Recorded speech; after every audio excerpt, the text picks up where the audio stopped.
Hello, and welcome to Recent Activity, your new favorite entertainment review podcast that attempts to cover every film, every show, all at once. I am your co-host, Andrew Morgan. With me, as always, getting over his bout of consumption, it's Shane Beauregard. How are you, sir? I recovered just in time, buddy. I'm glad to hear it. Family's out of town. It's back to business. Yes, that's right. Back to business, buddy. I'm looking forward to tonight. Thank you for laughing at that, because I knew that was kind of a deep cut. I kind of swung for that one, and I'm glad it connected. I'm really happy about that one. That is, of course, tipping our hand to say that we will be covering more of a horror-filled episode today, horror thriller episode with Weapons as our featured one up top, the new Zach Cregger movie that did quite well especially for smaller horror, like the non-franchise category at the box office. So we will talk about that one. We will also kick in kind of a speed round on other ones that we watched, including Together from last week that we watched. Hopefully a lot of people caught that one. It did okay. Right at the box office, especially as far as those smaller indie ones go. I believe that's an A24 release, right? Yep. So always hit or miss in terms of the box office with those and many more. We got a bunch of streaming options and things like that to cover at the end of this pod. But Shane, let's start with the heavy hitter up top, buddy. Let's go with Weapons. We talked about if we could have a mulligan on the top 10 most anticipated movies of 2025, that this probably would have been the one that we can sneak in if we could have replaced Death of a Unicorn or whatever we had on Stop there. bringing that up. I know. I'm gonna do it. But, this was the one, especially when the trailer dropped. It was instantly oh boy, our boy, who we both like Barbarian, correct? I remember, Correct. I think you liked Barbarian a little more than I did even. Correct, yep. So Zach Cregger holds a special place in my heart, for the fact that Barbarian is for the sickos, for the crazies, for the real horror heads, and I enjoyed it. But also for the fact that I've watched him a long time. I watched Whitest Kids You Know. I don't know if you did as well. No. He was in a comedy sketch group, and I've even seen them live. Very funny guy, and so it's a guy that's easy to root for, and especially if you know anything about that group and about him. When he got the success from Barbarian, he was instantly in mourning, because Trevor Moore, who was kind of the lead of that group, that comedy troupe, died at a very young age, in his 40s, like we are. So it was very tragic, and he was in mourning. He wrote Weapons as kind of I need to tell myself a story and get out of my head kind of a thing. So with that kind of a story, the more and more I heard about this, the more I was just locked in that I wanted this. And then, of course, the trailer and everything else just, I could say for one thing, Shane, after all your God damn it, they wasted Julia Garner in Silver Surfer, making her chrome and mostly a voice. You didn't waste her here, Shane. No, you did not. But this one is getting very well reviewed. This one had a very good box office, like I said, 42.5 domestic, 27.5 international for 70 worldwide to start. That's a great start for this movie, especially when you consider that the budget for this was around 40. So they're already, on their way to profitability. After Barbarian did a big multiple for them, I believe it was only a $4 million budget on that one, and it made in the range of 40-something, 45 billion or something like that. So I'm happy for that. The scores are 3.9 Letterboxd, 7.9 IMDb, and an 84 Metascore, which is very high for horror, especially a horror movie, Shane, that is a little goofy. He loves to keep his comedy roots in there. He loves to kind of have it be super freaky, super scary for the horror heads, but then also have something that'll just go, what?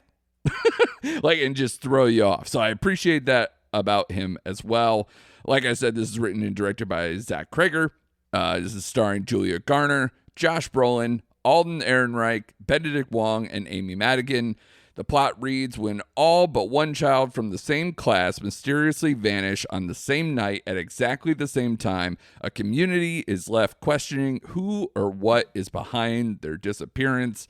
Shane, give me your thoughts coming into this, and once you saw it, how did you like it?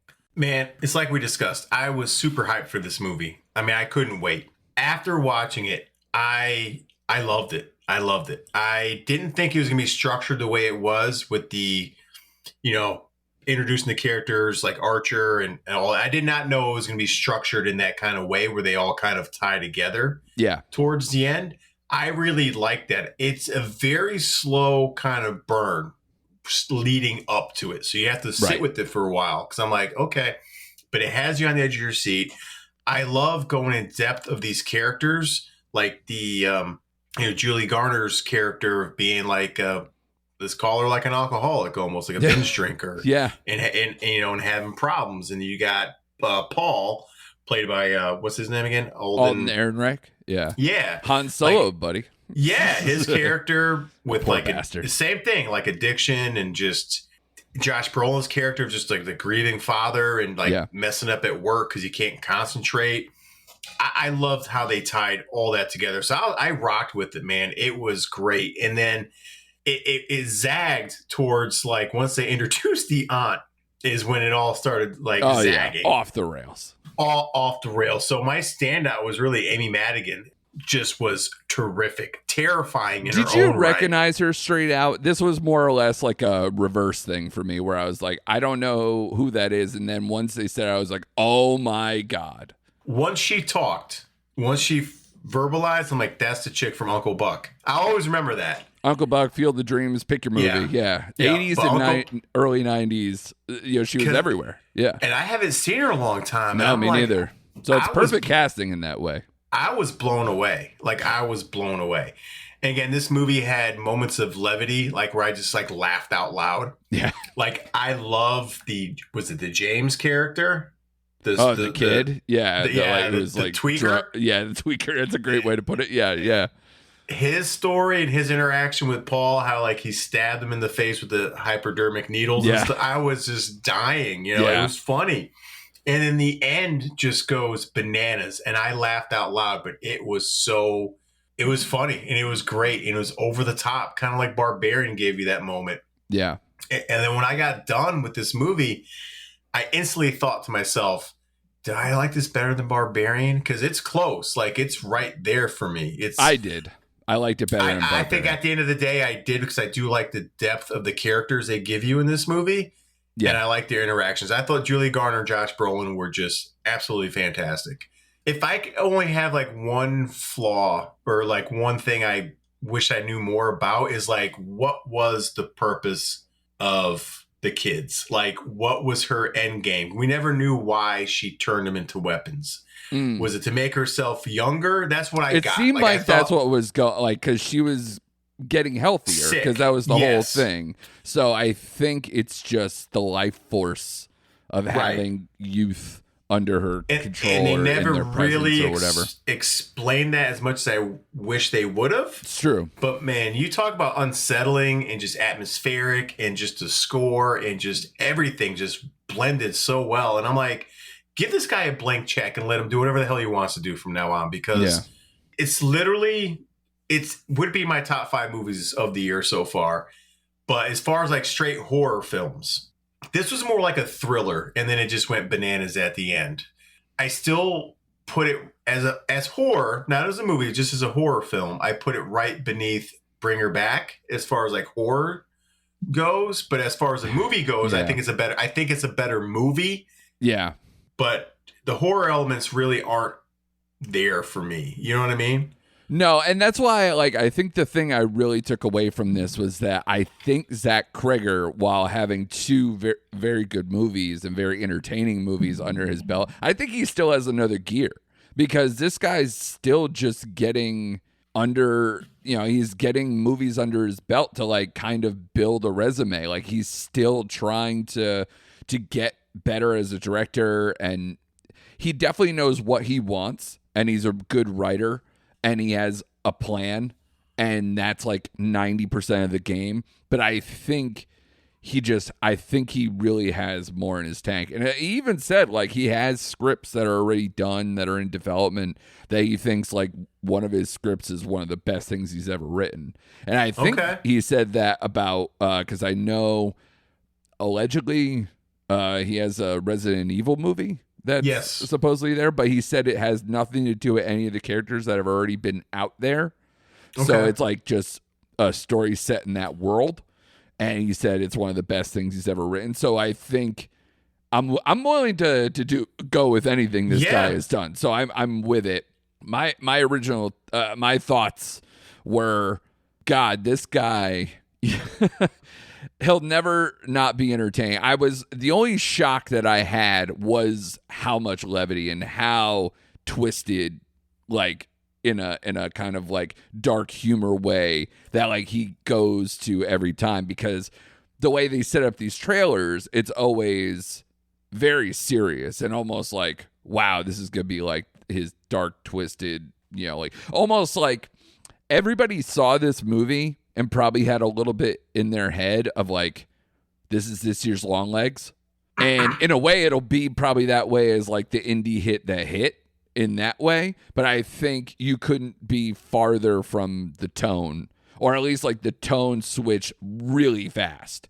I think when you watch like the first few minutes of this movie, you're thinking a much different movie. And then instantly, once he goes into what he called, I listened to an interview with, he called it hyper subjectivity, which is those chapterized things where it gives the central focus to certain characters and tells it from their perspective and shoots it from their perspective and everything else, which I really liked. I liked that it was almost like Pulp Fiction structure for a horror thriller, and I was like, that excellent, great, love it. But I'm sure you had certain movies like in your brain when you're watching this as well, and the first person I thought of was Carpenter. And in that way, by extension, because I think Carpenter's on the mind of Jordan Peele a lot, I thought about like his jump from Get Out to Us. And I know a lot of people who think Get Out is a masterpiece and the things he's done since have been not there yet. I thought Us was his best toned movie, and I liked that movie the most. Maybe the ending wasn't exactly the perfect ending or whatever, but I think as far as like freak you out, the way he shot it, all those things, like I just loved Us, especially for like the first 7/8 of that movie. And I feel a lot about this movie too, where I was like, I like the ending, but I think it gets really that much more like loony and cartoony in a sense, while also still being vicious as well. So I think that they have a lot in common with that, and you could tell that from, I thought about Invasion of the Body Snatchers. I thought about They Live. I thought about all these kind of like, they talk about parasites in her classroom. They talk about like, you got the mind control, the stuff like the layer behind normal society, that all it takes is one little domino to be like, to show its hand, to show you how messed up things really are, or what's really controlling behind the scenes, or how messed up things can be. And this is that. And we talked about this before. I forgot what movie we were talking about it with, but I brought up The Leftovers recently, where it's like these type of plots that are this inciting incident that just, a pebble dropped in the water, and the movie's about the ripples. But then this one actually dovetails to being about the pebble too. Yep. So it's not entirely about just what happened and that's it. Like this, we discover, we get it, we know what happened. It's not just talking about the effect it had on people, but the characters that are set up are all the different ways that people could be affected. So I thought that was very smart writing, a very smart structure, and yeah, I liked the change of the POVs. I liked the pacing because of how that change happened. Definitely have really good moments of the score being really effective. I didn't catch it a lot, and a lot of people mentioned the score, but I felt like it worked in doses. Like it wasn't some like overarching thing that I was like, oh yeah, that's the one. Right. It's great. But I also, and I know you're gonna hate this, but I also had Hereditary on the brain. But I think this is the better version of it. Yeah. Much better version where, again, it's just the lunacy of the ends, especially like make me feel into that. And then the family aspect and everything else. Like I had that on the brain too. So I just really, I enjoyed myself. I think there are people who like this more, but I still think it's one of my favorite movies of the year. And there are just little things that I think you're just, the imagery that he's capable of and the structure. Like there's so many things that make him stand out, but I do feel he's just getting started. Yeah, I agree. I agree with everything you said. I love the structure and just everything. Even that last scene, the chase, let's call it the chase scene. Yeah. Jumping through window to window. Oh, God. It was great. Loved it. And it reminded me of Point Break. That whole scene where Keanu's like running after Patrick Swayze, that POV shot of like, them trailing her. Yeah. I thought was great and outlandish. And that whole kitchen scene with Josh Brolin and the stoner kid and Paul, I just thought was just terrific and just had me on the edge of my seat. A lot of great chase scenes. Like the camera's always moving. I heard that, as a big thing of people who really like it. They enjoy the athleticism of his shooting this time. And you could feel the budget too, by the way. Even though I wouldn't say, for how much I wouldn't have said Barbarian looked like a $4 million movie, I think this movie looks more expensive than Barbarian, but I still would be like, wow, for how much they got out of it. And the casting is terrific. And you got your Justin Long cameo scene, you know what I mean? Bring it all back. Yeah, bring it all back. He's in there. But yeah, I mean, obviously the cast stands out more than anything. And I can't really say, I know I said Amy Madigan to me was like the star, but so was Garner and Brolin. They played well off each other and you feel for those characters. Yeah. And kind of what they're going through and everything. And it was, man, it was funny. I thought for a minute though, when you see the aunt come into the picture and you see the young kid that's left over, I thought initially it was going to be a twist where he gave his aunt those names because he was being bullied. Yeah. But that's where I thought they were going with it, but they didn't. It went in a totally different direction. And I just love his zaniness. I love his outlandish, funny, just crazy, just like Barbarian. Yeah. Like those are two distinctly different movies. You had one half was slow paced, and then once Justin Long enters the picture, it's like, oh, well, he hit the gas pedal here. Same thing with this movie, man. So it's like, I love what this guy's doing. He's a breath of fresh air. So like we just said, like, let him do anything. I'm ready to roll and give him just whatever he wants to do. I'm down for it. Yeah. And I love the extra stuff too. Like we talk about eventizing things and really like going deep with some of these smaller movies to get attention. And I think they've done everything right. I think the trailer was perfectly created. I think the fact that, did you see that the first showing that they had was at 217? Yeah. So I'm like, that's brilliant. It's absolutely brilliant.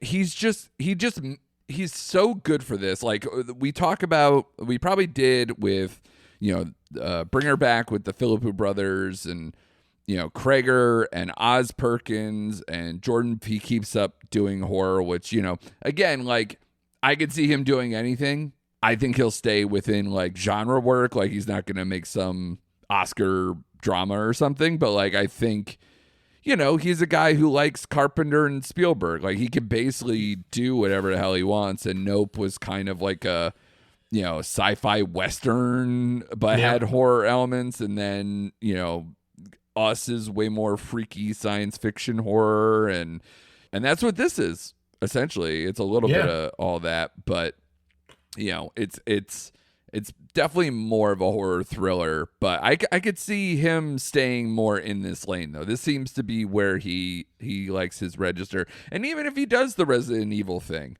I didn't like it because I just don't want, guys I like playing in IP, because we just saw like Coogler do his best film, his best work outside of after he got out of doing franchise IP stuff for so long. So it's hard to be like, yeah, go for it. But like, if he has an idea now, I'm like, I'm in. I don't care. Yeah, me too. I don't care. And especially if it doesn't feel like so heavy into the IP too, like it's just an offshoot. I'm like, all right, I'll go with that. That's cool.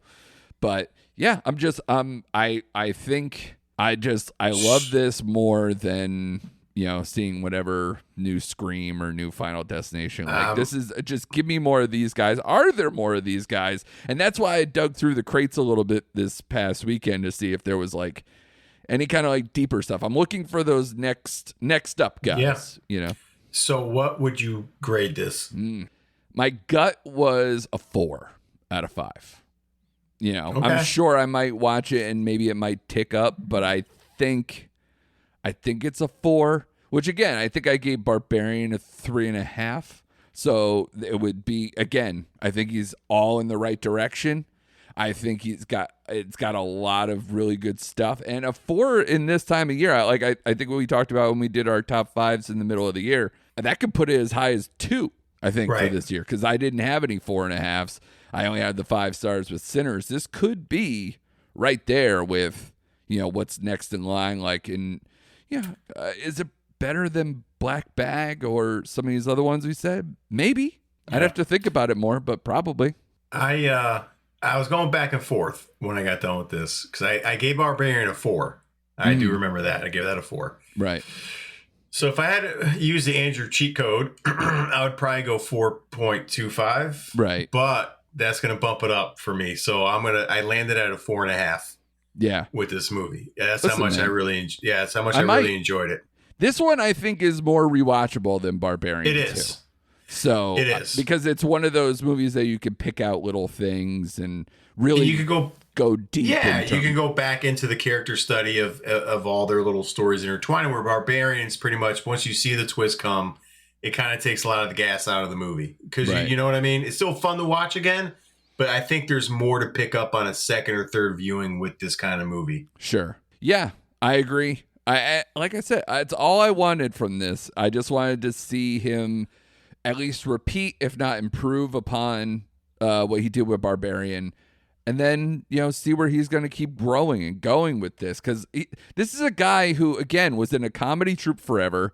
The only movie he did before Barbarian, if memory serves, was Miss March, which was, with him and Trevor Moore from that doing a movie about, I think it's either set at the Playboy Mansion or like it's about like a Playboy playmate and that these goofballs being like, it's a studio comedy. So for him to pull these off and the quality of these and however it goes, I'm impressed. I'm just overall impressed all the way through. I'm also impressed with, Shane? Maps still being a crucial thing in the age of GPS. This dude pulled out a map and figured out exactly what was going on. I was like, maps, so useful. Who knew? But yeah, no, I really enjoyed it. And even like the deeper cut characters, they really went deep, like Benedict Wong and his partner there. Like I thought that was really well done. That was great. Yeah. Like there's just so many good little things. So, and fun fact, because this movie, I guess, I don't know, had like scheduling issues or there was some issue with it. James, the tweaker kid, is the only one from the original casted cast. Really? He's the only one who stayed through. Otherwise, they had to recast almost every single part of that movie. Wow. Oh, I did not know that.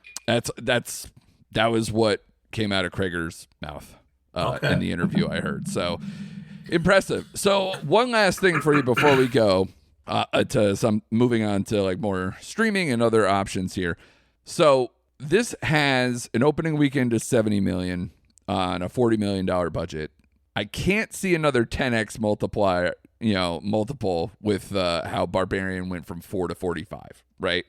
However, can you see a 3x happen to put it in the 120, 130 mil after already made 70, and Longlegs made 128 for a reference point? Do you think plus or minus Longlegs for this movie? Plus. I think so too. I think word of mouth Yeah. And I think it's going to go over that. I believe so too. I think because word of mouth is strong. It's stronger than it was with Long Legs. And I think Long Legs again had the freaky trailer, had a little bit of like quality casting, the Nick Cage thing, the voice, the iconography with that one. But I think this is a better movie. Yep. So I want to say that this will have more. I wonder how far it can go, because if he gets over a 3x, like in that 120, 130, that's Long Legs. So if this makes 150, I'm going to say it's going to make between 145 around that and around 145. That's where I'm going to go with. Lock it up, baby. 145. Well, especially because I was looking deeper into August and it doesn't really have a lot of competition. Not a lot of comps for, especially the next few weeks. Like Nobody 2 is like the big, wide release of next week. And then there's like a bunch of little maybe indie stuff that might come out otherwise. And, you have like stuff like Toxic Avenger at the end of the month. God. I want to say there's another like horror thriller stuff maybe in the month too. But again, smaller fare or not the quality, the potential of this, with the as big a director or you got the thing, so we have the Coen brother movie coming out, Honey Don't. Yeah. Honey Don't. Yeah. Which again, I don't see raking in big bucks, but we'll see. Because Drive Away Dolls didn't set the world on fire, so it's very much in that same register. So I don't see that making a lot of money. So yeah, there's like a small Sydney Sweeney movie coming out, and what's that, Americana, I want to say, or something like that. I'm interested in Relay. That's one of those deep cut ones that are coming up in the next few weeks that I want to see. Did you see the trailer for that one? I did not see that one yet. That's up your alley, dude. Go check that one out. Okay. So August is filled with a bunch of mishmash. So I don't see where Weapons can get derailed, especially being number one. Right. Where especially if you told us like, all right, the summer of Superman and Fantastic Four and all these ones, these big tentpole movies, when Weapons comes out, it's going to be number one at the box office, and it's going to be way ahead of whatever weekend these other movies did. I'd be like, you're out of your mind. Yeah, I agree. So it blew me away with the money he made this weekend. I am too. It's a good sign. Yeah. Want to do a speed round, buddy? Let's do it. All right. Let's start with you, sir. You saw, again, they put this loosely in the horror category. It's probably more of a thriller, but you caught Locked, which I thought, seemed very interesting as kind of like this cat and mouse kind of, was it Hopkins and Bill Skarsgård. Bill Skarsgård, right. Our favorite guy from John Wick 4 and It and everything else. So, and I know you're going to say Boy Kills World or wherever. You pick your choice, go from there. This one seemed like an interesting movie, a high concept kind of thing, but maybe execution in terms of the scores. Where did you land with that one? What was that exactly about in the end? Because it looked like kind of, like I said, guy chasing down a guy who's like a car thief or something like that. Explain that one to me. Oh God. Okay. This one I did see a trailer for. I forgot what movie I was in, but I thought it was going to theatrical release. I don't think it ever did because it's on Hulu right now for those who want to know. It did. It was a small release. Okay. Yeah. Skarsgård plays pretty much a thief who has a daughter and it's kind of like trying to make amends with his daughter because he hasn't been in the picture the whole time. So he ends up breaking into Anthony Hopkins' souped up, like, let's call it a Benz or something like that, just a super crazy car. And he gets locked in there. Anthony Hopkins locks him in the car and he won't let him leave. And it becomes like this cat and mouse game of Hopkins controlling everything and won't let Skarsgård out. But the problem with this movie was you sit in that one car for like the first 45 minutes before Hopkins like starts driving the car around. You never get a sense of why he locks him in the car other than just he's having fun with this thief and trying to make him pay for what he did. But there's no like, everything here is like superficial. Even when Hopkins gets on screen, it's like there's really no backstory that they really give him that makes sense. it just was a good idea, but the execution and there wasn't enough character development with Skarsgård. It could have been a fun movie, but it just got ridiculous and pointless. It's kind of a pointless, mediocre movie at the end of the day because they just don't leave a lot explained with the characters. Everything's like, okay, he locked him in the car, he's having fun with them, just to have fun with them. Yeah. No rhyme or reason, no like real backstory. So it's again, I gave it a 2.5 because it is watchable, but it missed on what could have been a good concept, and it just really was not at all. Yeah. So, yeah. All right. Fair enough. Tread light with that one. And that's currently out on one of the streamers, right? It's on Hulu. Hulu is it? Right. Yeah. I think there's a few like that recently dropped on Hulu that was one of them that I wanted to check out. But yeah, the way you're saying it, I don't know. I might punt on that one. Punt on that one. A one that I wouldn't punt on, still out in theaters in limited markets, Together, the latest from writer-director Michael Shanks. This movie came out at Sundance this past year, made a lot of buzz, got a pretty sizable deal from A24 to release this one. It stars Alison Brie and Dave Franco.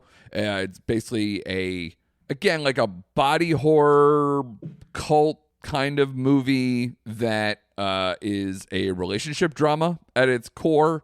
A lot of like heavy themes. I think if you're A24 and you acquired this movie, your thought is this is the substance for the year, and obviously a different way thematically, but obviously a lot of core things that you can sell with the body horror and everything else. And again, quality trailers got me hooked in. I was interested in this movie.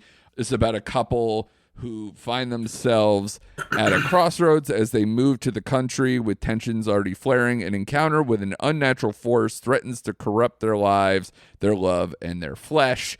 Shane, you caught this one as well. I will say just off the jump, I thought this is a solid movie.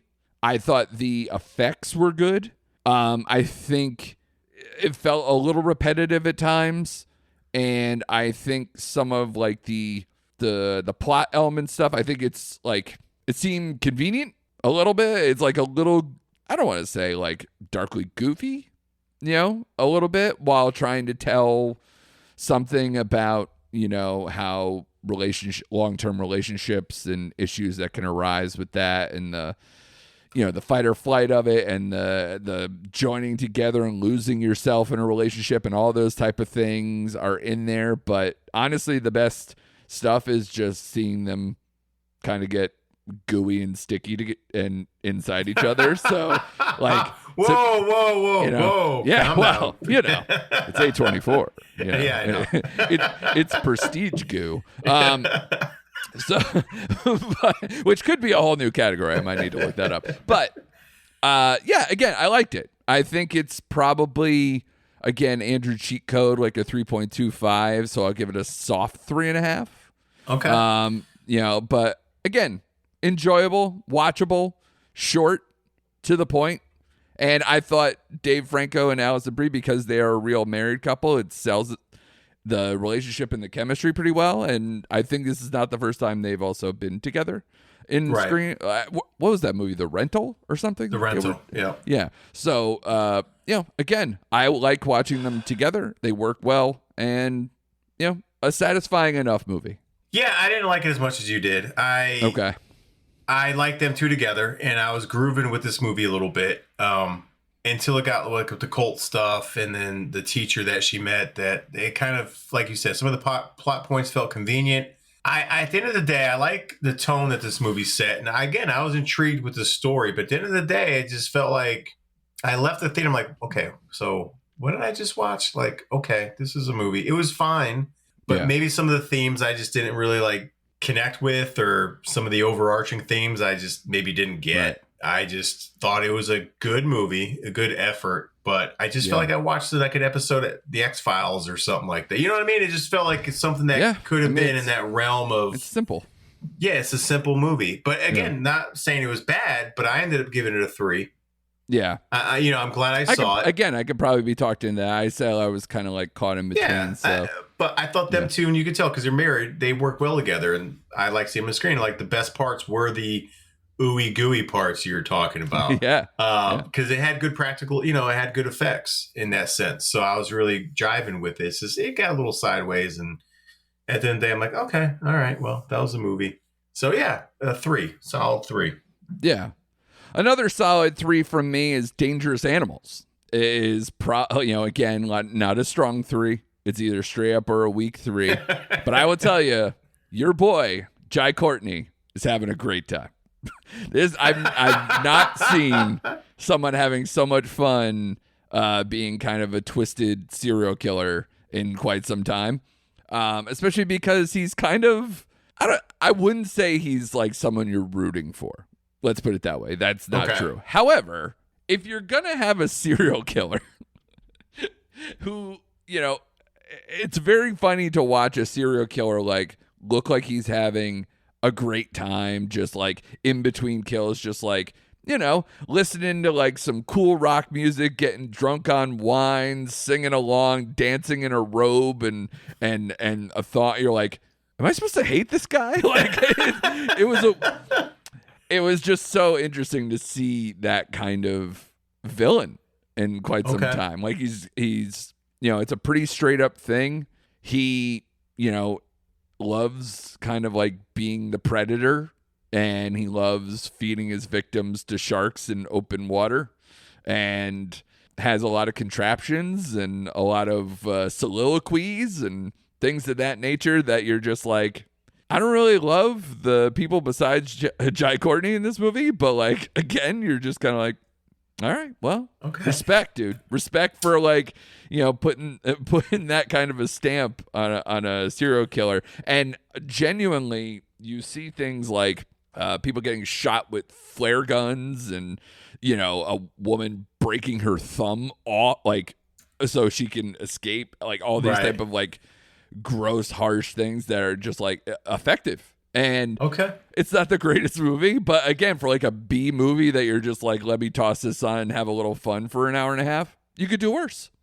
I'm glad to hear you say that, because this was a movie that, I don't know if you remember me saying, I was trying to see in the theater, but it only had that one 10:20 showing at night, and I couldn't get to it. So I'm glad to hear you speak that it's a fun movie to kind of get into. So I'm down with that. That was me with Strange Harvest. I told you I wanted to go see the movie. It's in theaters right now. It literally had only one showing at 10:15 p.m.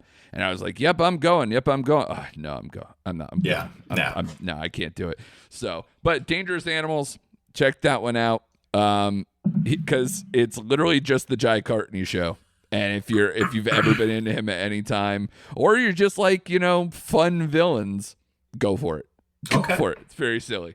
I also caught Marshmallow. This was recommended to me. Has pretty decent scores for a very low budget indie movie with like basically no one in it.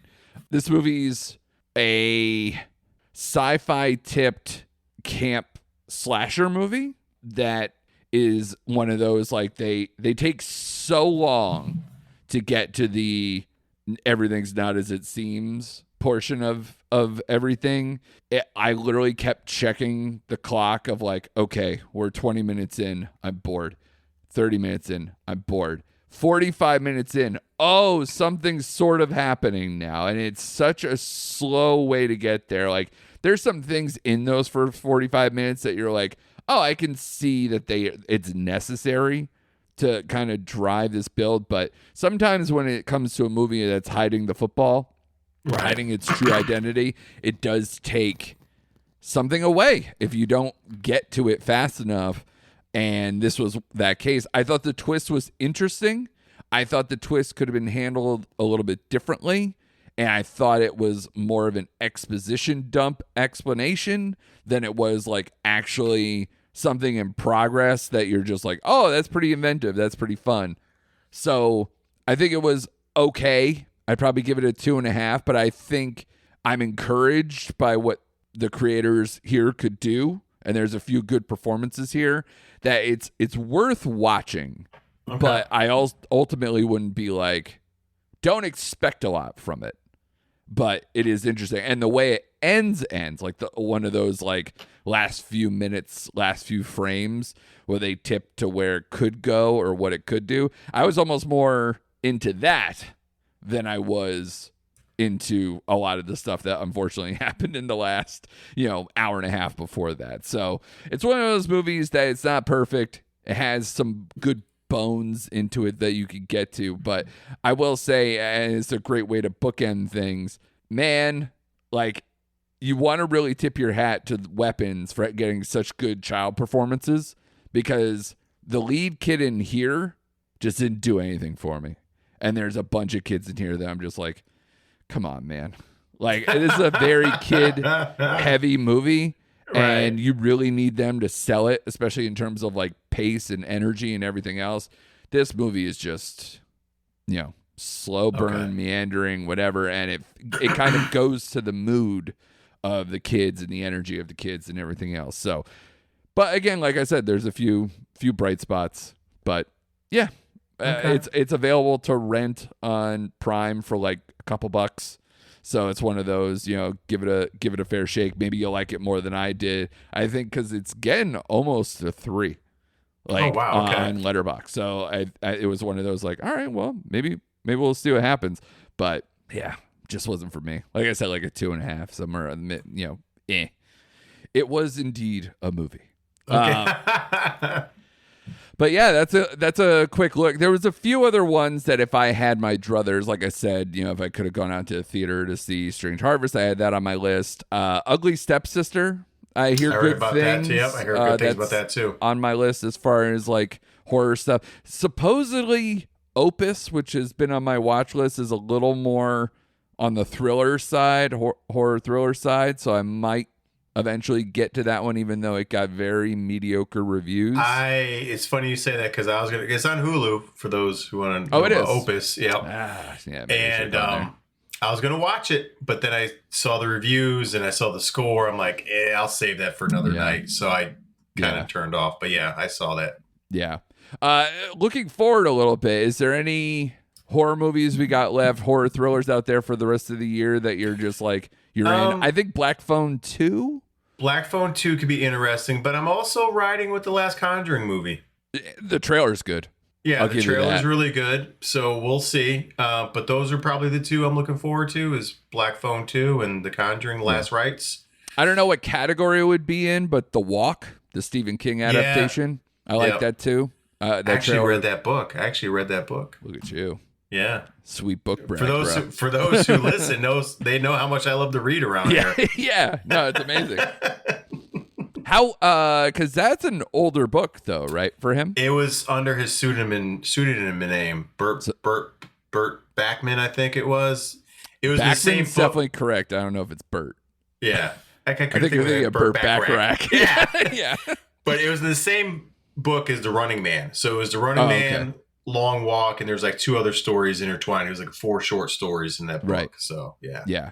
I knew this was that was one of the selling points. They had to kind of modernize it slightly, but it's still definitely got a lot to discuss, especially like they say it's very, looking at modern living and modern politics and other stuff too. So that should be interesting.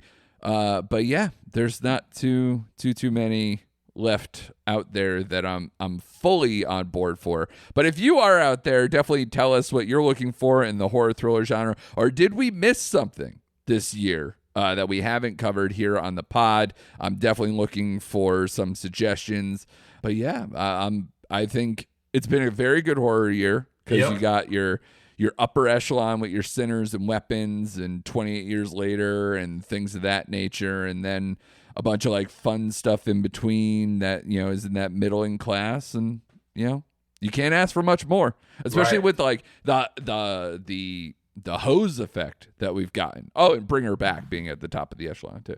Yeah. So that's a pretty good year. It's probably one of the better horror movie years in some time. So love to see that. Next week, we're looking at maybe more TV centric, because we are looking forward to probably by the time this comes out, the premiere for Alien Earth on FX will be out. Shane and I are both looking forward, and we'll watch that 2-episode premiere coming out Tuesday night, depending on when you listen to this. Like I said, that should probably already be out.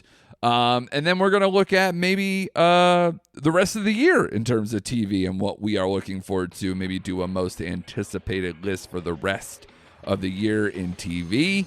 Yeah, so definitely be here, subscribe, tell a friend, give us 5 stars wherever you are listening to us, and be sure to come back next week for more recent activity.